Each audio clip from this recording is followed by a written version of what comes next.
Hello friend, સ્વાગત છે તમારું મારા કિચનમાં। આજે આપણે બનાવીશું પરફેક્ટ સ્ટાઇલથી અને પ્રોપર ટેસ્ટ સાથે સાઉથ ઇન્ડિયન ટામેટાની ચટણી, જેને તમે ઇડલી, ઢોસા, પનિયારમ, મેંદુવડા કોઈ પણ સાઉથ ઇન્ડિયન ડિશ સાથે સર્વ કરી શકો છો। ખૂબ જ ટેસ્ટી લાગે છે અને એકદમ રેસ્ટોરન્ટ કે પછી બહાર મળે તેવી જ આ ટામેટાની ચટણી બને છે।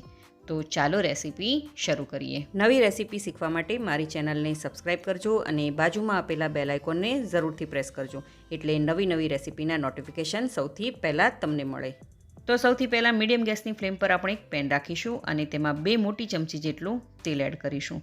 તેલ ગરમ થઈ જાય એટલે તેમાં એક નાની ચમચી જેટલી રાઈ ફૂટવા લાગે એટલે તેમાં 4 સૂકા અને થોડા તીખા મરચાં લેવાના છે, તેને એડ કરીશું અને તેની સાથે 4 થી 5 સૂકા કાશ્મીરી લાલ મરચાં પણ એડ કરી દઈએ અને આ મરચાંને તેલમાં 1 મિનિટ સુધી સોતે કરી લઈએ।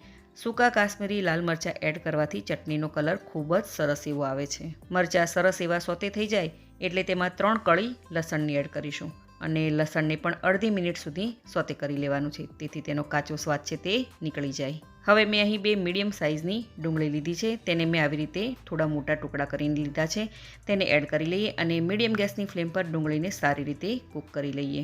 એટલે કે ડુંગળીને વધારે પડતી કૂક નથી કરવાની, માત્ર તેનો હલકો એવો ટ્રાન્સપરન્ટ કલર થઈ જાય ત્યાં સુધી જ આપણે ડુંગળીને કૂક કરવાની છે।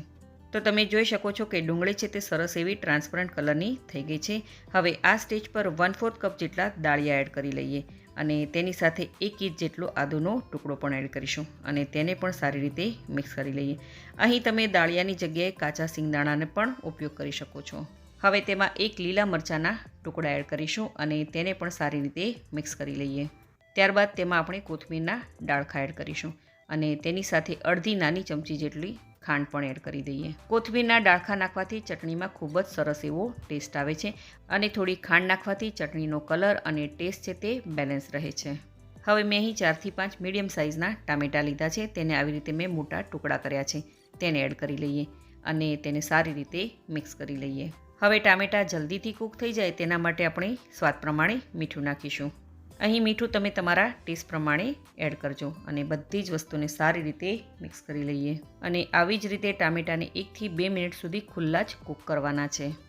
તો 2 મિનિટ બાદ ઢાંકણ ઢાંકીને ફરીથી 2 થી 3 મિનિટ સુધી મીડિયમ ગેસની ફ્લેમ પર ટામેટાને આપણે કૂક થવા દઈએ। લગભગ 3 મિનિટ જેટલો સમય થઈ ગયો છે અને ટામેટાં છે તે સરસ એવા કૂક પણ થઈ ગયા છે। એકવાર ફરીથી તેને સરસ એવા મિક્સ કરી લઈએ અને હા, અહીં ટામેટાને કૂક કરતી વખતે બિલકુલ પાણીનો ઉપયોગ નથી કરવાનો, તો એ વાતનું તમારે ખાસ ધ્યાન રાખવાનું। તો તમે જોઈ શકો છો કે ટામેટાં છે તે સરસ એવા કૂક થઈ ગયા છે। હવે ગેસને આપણે બંધ કરી લઈએ અને બિલકુલ આ મિશ્રણને ઠંડુ થવા દઈએ। પંખા નીચે આને આપણે બિલકુલ ઠંડુ કરી લેવાનું છે। જો આ ચટણીને ગરમ ગરમ આપણે ગ્રાઇન્ડ કરશું તો થોડા સમય પછી આ ચટણીનો કલર છે તે કાળો થઈ જશે। તો હવે આ ચટણીનું મિશ્રણ બિલકુલ ઠંડુ થઈ ગયું છે। હવે આપણે એક મિક્સર જાર લઈશું અને આ બધું જ ચટણીનું મિશ્રણ છે તે મિક્સર જારમાં એડ કરી લઈએ। હવે મિક્સર જારનું ઢાંકણ બંધ કરી તેને આપણે સારી રીતે ગ્રાઇન્ડ કરી લઈએ। તો અહીં જુઓ, આ પેસ્ટ આપણી સરસ એવી તૈયાર થઈ ગઈ છે, જેને ખૂબ સરસ એવો કલર અને પરફેક્ટ ટેક્સચર પણ છે। હવે આ ચટણીને આપણે બાઉલમાં ટ્રાન્સફર કરી લઈએ।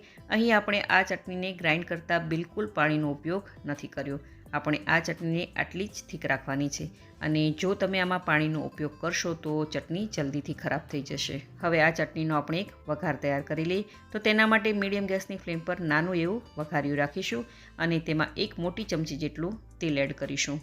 તેલ ગરમ થઈ જાય એટલે અડધી નાની ચમચી જેટલી રાઈ, 1/4 ટીસ્પૂન જીરું, 1 ચપટી હિંગ, 1 નાની ચમચી ચણાની દાળ, 1 નાની ચમચી અડદની દાળ એડ કરીશું અને તેલમાં દાળને સારી રીતે સોતે કરી લઈએ। બંને દાળને અડધી મિનિટ સુધી જ આપણે સોતે કરી લેવાની છે। ત્યારબાદ 2 સૂકા લાલ મરચાં એડ કરીશું અને ચમચીની મદદથી મરચાંને પણ સરસ એવા સોતે કરી લઈએ। લાલ મરચાં સરસ એવા સોતે થઈ જાય એટલે તેમાં થોડા મીઠા લીમડાના પાન એડ કરીશું અને તેને પણ સરસ એવા સોતે કરી લઈએ। તો આપણો આ વઘાર બનીને તૈયાર થઈ ગયો છે। હવે ફટાફટ આ જ વઘારને આપણે ચટણી પર રેડી દઈએ। તો તૈયાર છે આપણી આ સાઉથ ઇન્ડિયન સ્ટાઇલની રેડ ચટણી કે પછી ટામેટાની ચટણી। આ ચટણીને બનાવીને તમે ઓછામાં ઓછી ફ્રીજમાં 1 અઠવાડિયા સુધી સ્ટોર કરી શકો છો। તો છે ને બનાવી એકદમ સહેલી, તો તમે આ રેસીપીને જરૂરથી ટ્રાય કરજો। જો તમને મારી આજની આ રેસીપી ગમી હોય તો વિડીયોને લાઇક કરજો અને વધારેમાં વધારે શેર કરજો અને મારી ચેનલને જરૂરથી સબસ્ક્રાઈબ કરજો। તો ફરી મળીએ એક નવી રેસીપી સાથે।